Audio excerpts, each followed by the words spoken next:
आप देख रहे हैं कंज्यूमर इज किंग। मैं हूं आपके साथ कविता थपलियाल। महाराष्ट्र में रियल एस्टेट रेगुलेटर महारेरा ने 500 से ज्यादा बिल्डर्स को कारण बताओ नोटिस जारी किया है। महारेरा ने नियमों की अनदेखी करने वाले बिल्डर्स को कारण बताओ नोटिस यहां पर भेजा है। इतना ही नहीं, बिल्डर्स ने नोटिस का जवाब नहीं दिया। ऐसे में रियल एस्टेट रेगुलेटर ने एक बिल्डर से बैंक अकाउंट फ्रीज करने का भी जो है आदेश यहां पर दे दिया है।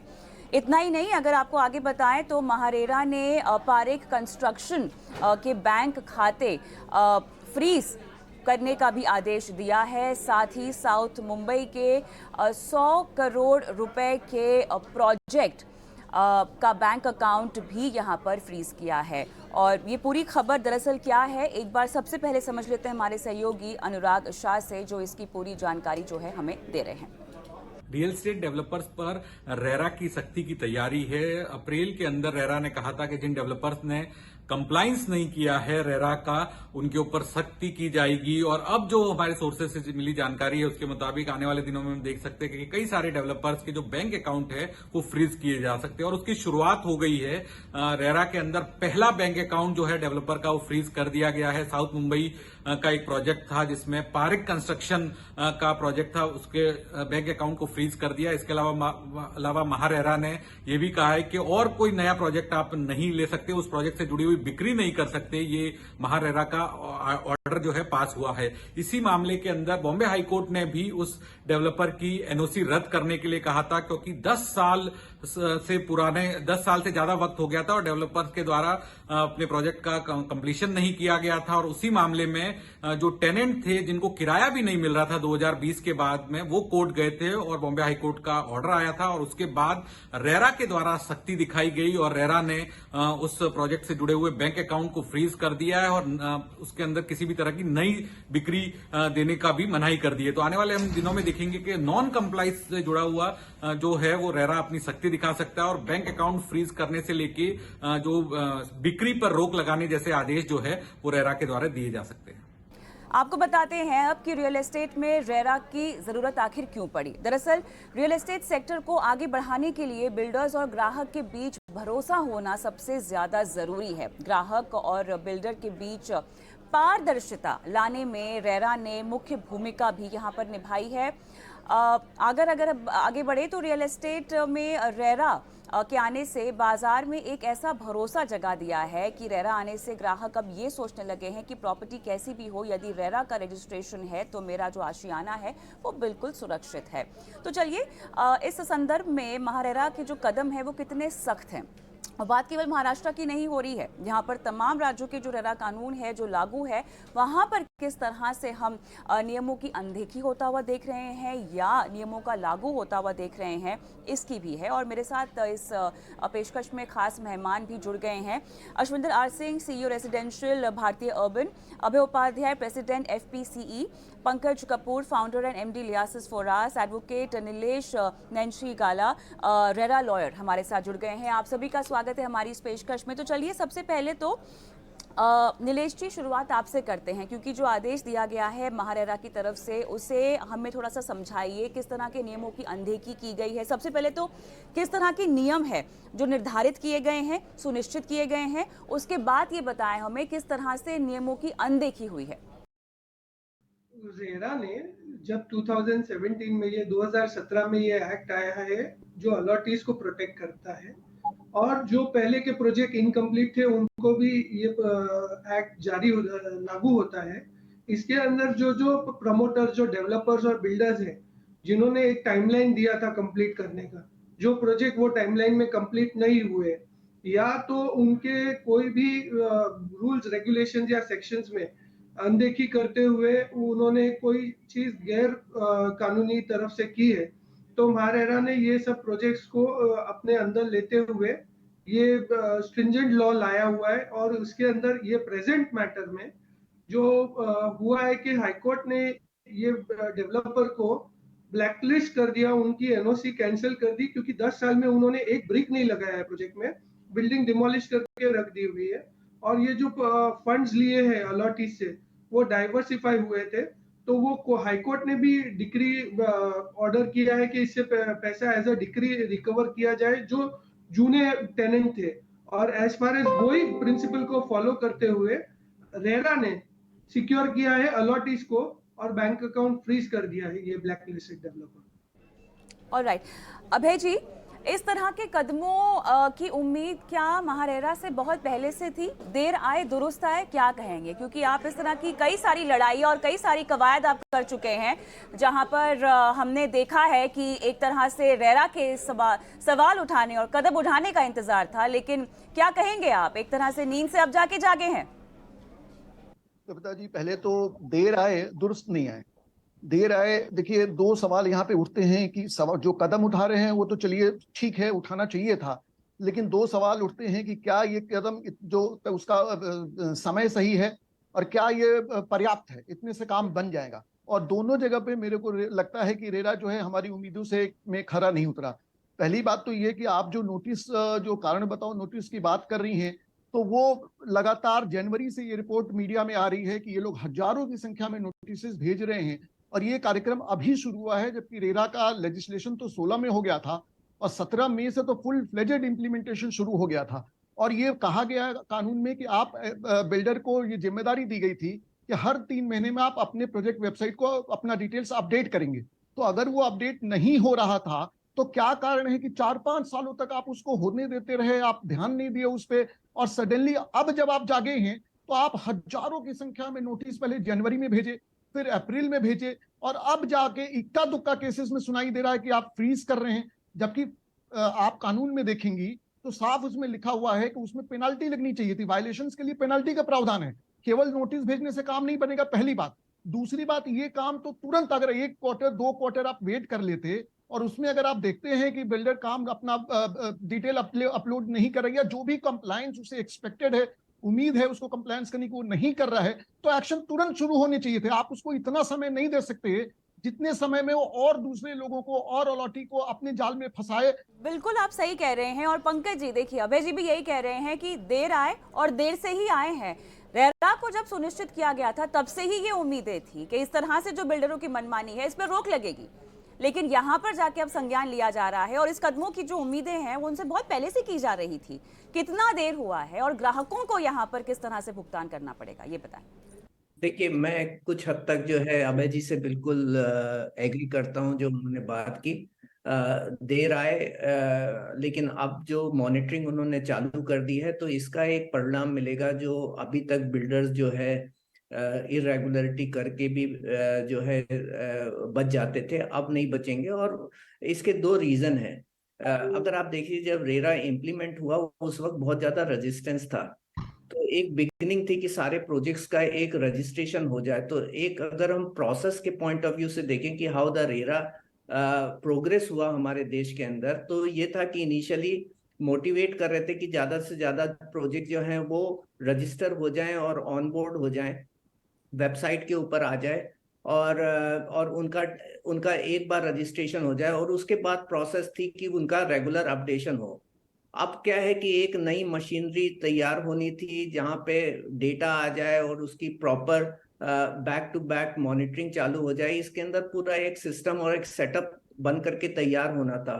मैं ये जरूर बोलूंगा कि ये काम बहुत पहले हो जाना चाहिए था, यहाँ पे काफी देर हुई, लेकिन ये नहीं बोलूंगा कि हम प्रोग्रेसिव नहीं है। ऐसा नहीं है कि रेरा जो है वो अपना काम नहीं कर रहा है। अगर आप बहुत कायदे से देख लीजिए तो आज के दिन 28% जो ऑल इंडिया की सप्लाई है वो इंस्टॉल्ड है, लेकिन इसमें 75% सप्लाई, जो इंस्टॉल्ड सप्लाई है उसका 75% ऐसा है जो रेरा के इम्प्लीमेंटेशन के पहले था। ये पुराने इंस्टॉल्ड प्रोजेक्ट थे जिसकी वजह से रेरा की जरूरत हुई, और रेरा जो है मार्केट में और एक्ट आया मार्केट में। उसके बाद जो है रेरा के इम्प्लीमेंटेशन के बाद अगर हम देख लें तो काफी गिरावट हुई है इंस्टॉल्ड प्रोजेक्ट के अंदर। बहुत कम, केवल 25% सप्लाई ऐसी आई है जो इंस्टॉल्ड है ओवरऑल में। तो टोटल इंस्टॉल्ड प्रोजेक्ट्स 28% है और 25%, तो अगर हम टोटल देख लीजिए तो 6 से 7% ऐसी सप्लाई है जो इंस्टॉल्ड है पोस्ट रेरा इम्प्लीमेंटेशन। अश्विंदर, आपके पास आती हूँ। चलिए, पंकज जी कह रहे हैं कि ये जो है एक महत्वपूर्ण संदेश दे रहा है कि कहीं ना कहीं अब कानून ने जो है हरकत में आना शुरू कर दिया है। तो सबसे पहली बात जो उजागर हो चुकी है कि आप हरकत में आए लेकिन देरी से आए हैं, ठीक है, और वो भी हम बात केवल महारेरा की कर रहे हैं। इससे कितना कड़ा संदेश जा रहा है डेवलपर्स को, और साथ ही बाकी राज्यों को क्या सुध आएगी इसके बाद?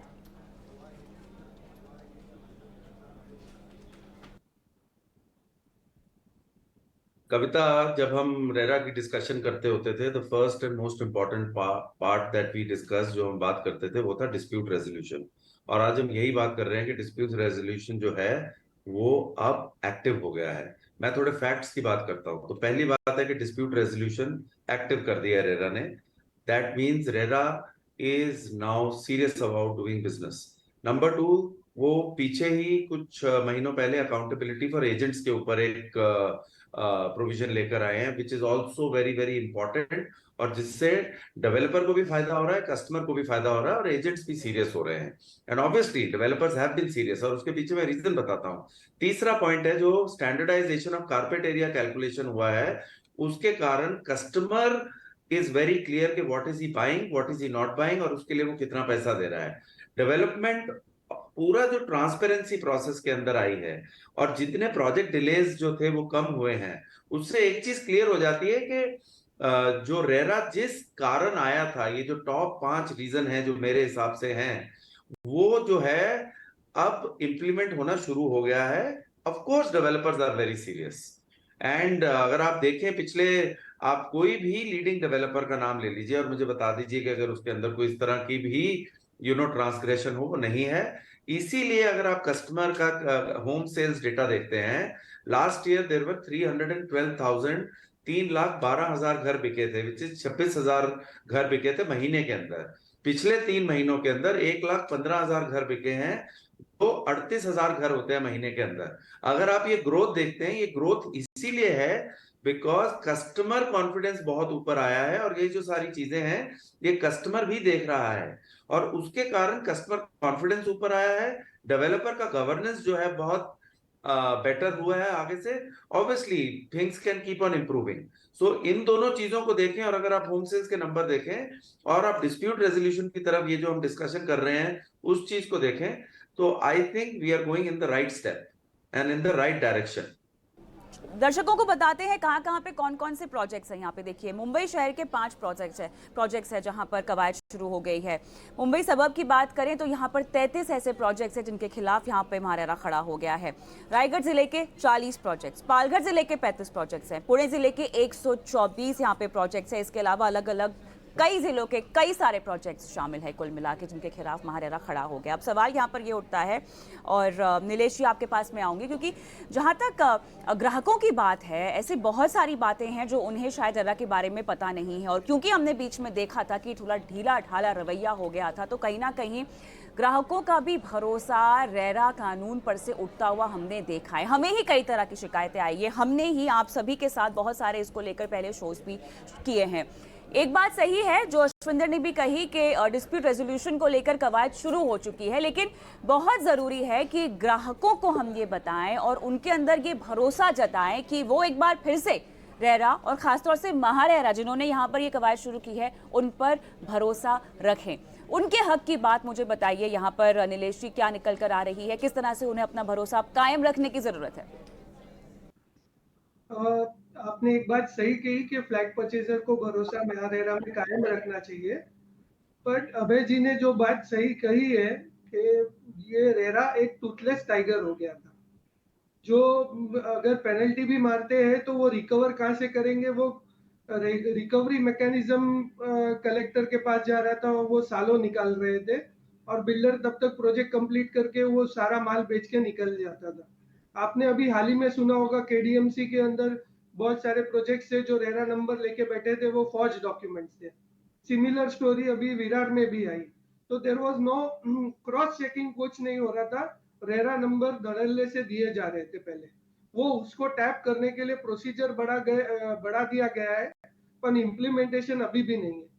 एक और महारेरा को एग्जाम्पल सेट करना होगा ऐसे प्रोजेक्ट्स में जहां महारेरा रजिस्ट्रार के थ्रू, उनके रजिस्ट्रार या सेक्रेटरी के थ्रू एफआईआर डेवलपर पे रजिस्टर करे, फॉर्जरी के लिए।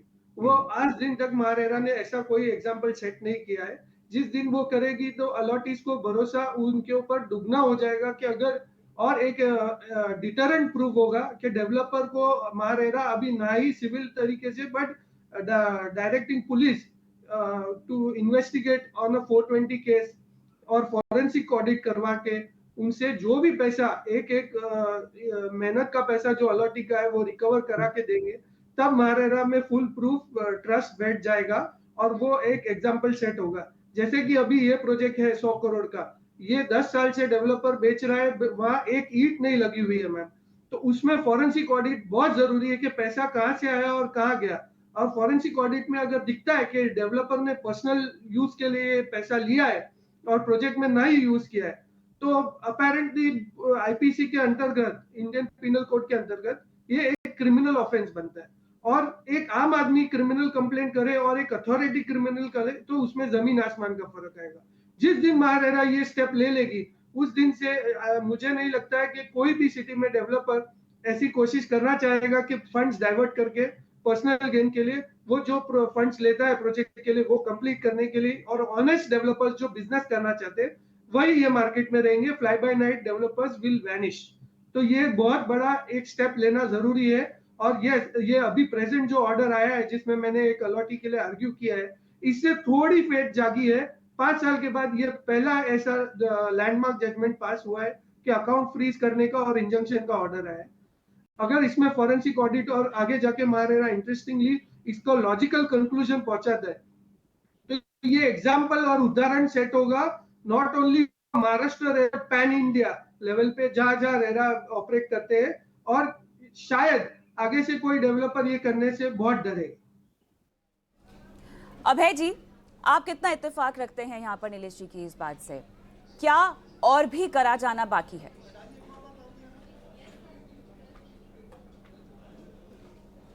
अभय जी। अच्छा, सॉरी। तो कविता जी, मैंने सबकी बात सुनी, मैं एक एक करके आपको जरा बोलना चाहता हूं।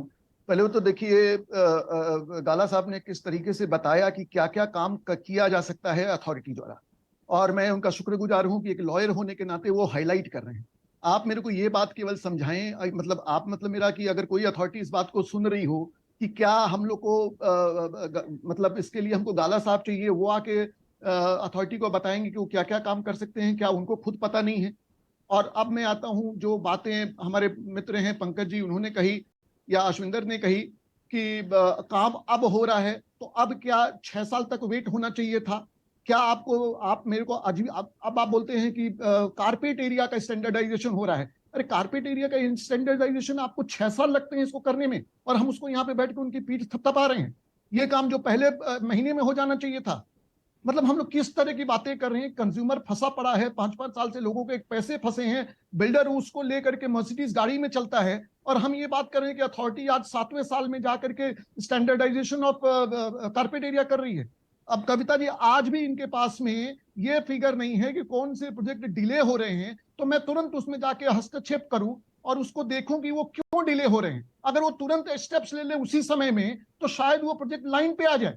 लेकिन आप वेट करते रहते हैं कि कब वो 3 साल का प्रोजेक्ट अगर है तो 2 साल और ले लेगा, 5 साल में कंप्लीट हो जाएगा, तब वो होम बायर आपके यहाँ पे कंप्लेन फाइल करेगा, तब जाकर के आप उसको देखेंगे, जैसा कि हमारे गाला साहब बता रहे हैं। तो रेगुलेटर बनाने का क्या फायदा हुआ जब आपके पास में मैकेनिज्म ही नहीं है कि आप चीजों को अपने आप सुओ मोटो पावर 3 जगह एक्ट आप देखेंगे कविता जी, 3 जगह पे सुओ मोटो पावर इनको दिया गया है, और इनको हर चीज के लिए वेट करते रहते हैं। तो फायदा क्या हुआ? अब मैं आता हूं पंकज जी की बात पे। ये कहते हैं कि 6% प्रोजेक्ट केवल नए प्रोजेक्ट में फंसे हैं, बाकी सारे प्रोजेक्ट पुराने हैं। पंकज जी, एक मेरे को दिखा दीजिए, अगर आपके पास में अथॉरिटी का दिया हुआ आपके पास में पेपर हो जहां पे अथॉरिटी ने बताया है आपको कि मेरे पास में नए प्रोजेक्ट्स आज 2016 से 17 से जब से रजिस्ट्रेशन शुरू हुआ तब से इतने प्रोजेक्ट रजिस्टर हुए थे, उसमें इतने प्रोजेक्ट टाइम पे कंप्लीट हो गए और केवल इतने प्रोजेक्ट डिलेड हैं। एक में ये आप अपने मन से बोल रहे हैं या आपका कोई डेटा है उसमें नहीं देता हूं, लेकिन अथॉरिटी से हमारे पास में मैंने कोशिश किया, मैंने आरटीआई भी लगाई थी, मेरे को मिला नहीं। इनकी जितनी एनुअल रिपोर्ट लगी हुई है, गुजरात रेरा की, महाराष्ट्र रेरा की, यूपी रेरा की, आप जाके चेक कर ले,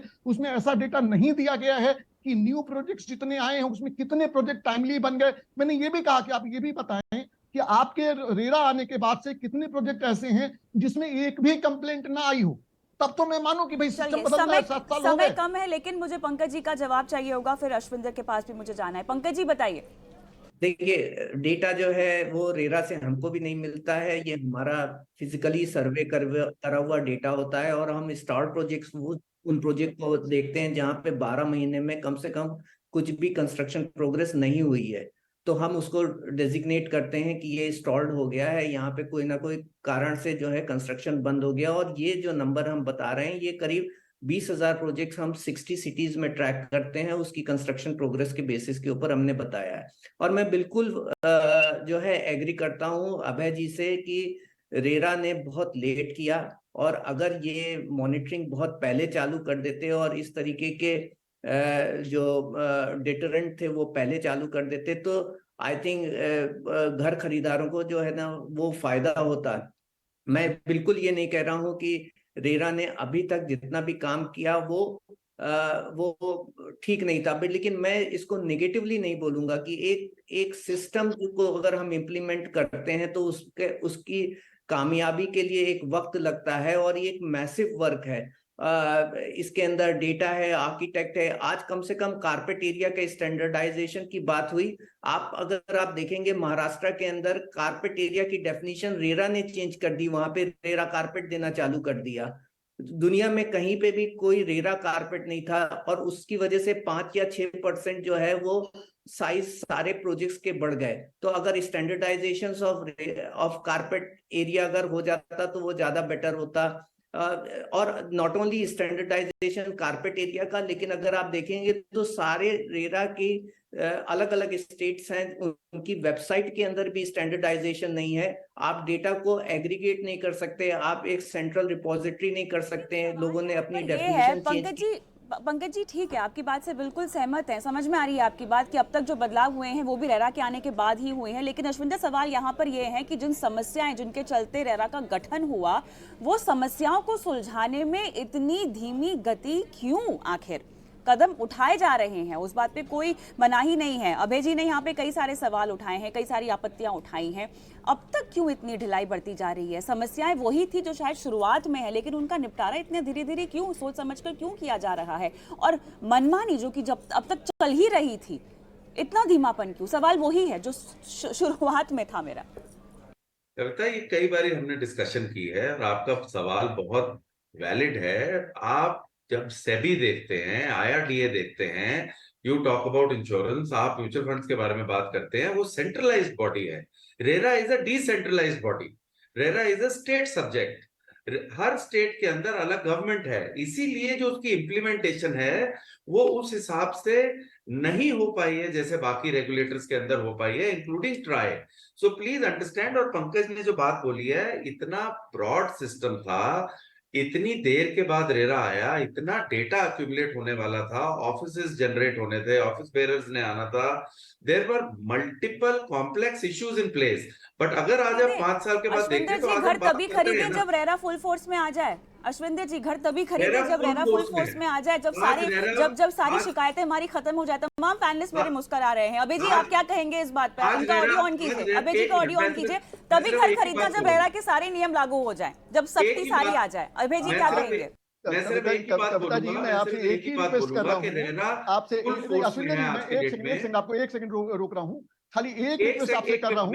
आप किसी भी ऑफिस में चले जाएं चेयरमैन के, और आप इनकी ठाट बाट और पावर ऑफिसेज और सारी चीजों को आप देखें, आपको समझ में आ जाए कि रेरा किस तरह से काम कर रहा है। सारी चीजें इनके हिसाब से हो जाती हैं। ये जाके कंसिलिएशन फोरम बना देते हैं, ये SRO रजिस्टर करने लग जाते हैं, ये क्वालिटी चेकिंग की बात करते हैं, सब चीज के लिए इनके पास सारे संसाधन उपलब्ध हैं। लेकिन जब होम बायर की बात आती है तो इनको लगता है कि नहीं, इतने संसाधन नहीं थे, समय लगता है, ये सारी कार्रवाई इनकी शुरू हो जाती है। जब हमारी बात आती है, आपका गठन इसलिए हुआ था कि आप सबसे पहले मेरे को प्रोटेक्ट करते, आप उसकी जगह में दुनिया की सारे काम आप कर रहे हैं। आपको टाइम है, बिल्डर का अगर सेमिनार हो रहा है आप वहां जाकर के चले जाते हैं, सारे चीज के लिए इनके पास समय है। आप देखिए कितनी चीजें इन्होंने ऐसी कर दी जिसकी जरूरत नहीं थी। तो बाद में कि आप ग्रेडिंग की बात कर रहे हैं, आप सब काम करें, आप ग्रेडिंग की बात कर रहे हैं, आप SRO रजिस्टर कर रहे हैं, आप कंसिलिएशन फोरम चला रहे हैं, आप क्वालिटी लेबरर्स की बात करते हैं जो आपका सब्जेक्ट नहीं है। लेकिन कंज्यूमर की बात जो कि पहले होनी चाहिए थी, जब मैं पैसा दे दिया और मैं फंस गया तो उस समय पहला प्रायोरिटी मेरा होना चाहिए था,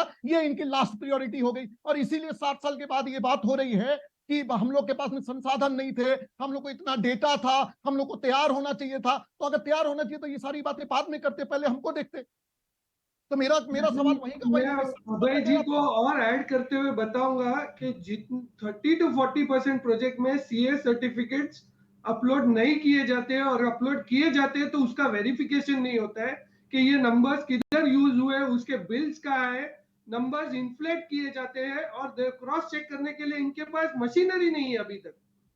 मैं सिर्फ एक ही बात बोलूंगा, मेरी एक बात बहुत क्लियर है कि मशीनरी नहीं है, रेरा के मैं ऑफिस एक बात बहुत क्लियरली बोलना चाहता हूँ। लेना पड़ तो रहा है। हम लोग जिस चीज के कारण आज डिस्कशन पर आए हैं, वो डिस्कशन इसीलिए हो रहा है क्योंकि रेरा ने बैंक अकाउंट को फ्रीज किया है। इसकी किसी ने बात नहीं की है, और इसीलिए मैं साथ ही बोलूंगा इस बात पे है, डिस्कशन साथ ही होगी इस बात का इसलिए रहा है। विश्लेषण भी किया जा रहा है कि जो बैंक अकाउंट फ्रीज किए गए हैं वो क्या सही समय पर फ्रीज किए गए हैं, क्यों इतनी देरी हुई है, और जैसा देर आए कह दुरुस्त आए। रहे हैं कि ग्राहकों के बारे में कब सोचेंगे और जल्दी क्यों नहीं सोच रहे हैं, उनके सपनों का ग्राहकों के आशियाना बारे में है। अगर बात वो यहाँ नहीं पे हजारों सोचते की नहीं हो रही है, कविता, करोड़ों की हो अगर रही है। ग्राहकों के लोग बारे में- अपनी जिंदगी भर की जमा पूंजी, मेहनत की कमाई जो है वो लगाते हैं एक घर खरीदने में। उस एक घर में भी अगर आप उनके साथ धोखा करें, ढिलाई बरतें, तो ये सही नहीं होगा। फिलहाल अगर जो कदम ग्राहकों उठाए के गए हैं बारे वो में नहीं सराहनीय सोच है, रहे होते। लेकिन वो काफी नहीं है। मेरे पास समय बिल्कुल खत्म हो गया है, लेकिन आप सभी का बहुत बहुत शुक्रिया, समय निकाला और इस चर्चा में आपने शिरकत की। कंज्यूमर इज किंग में आज के लिए इतना ही, मुझे भी इजाजत दें, नमस्कार।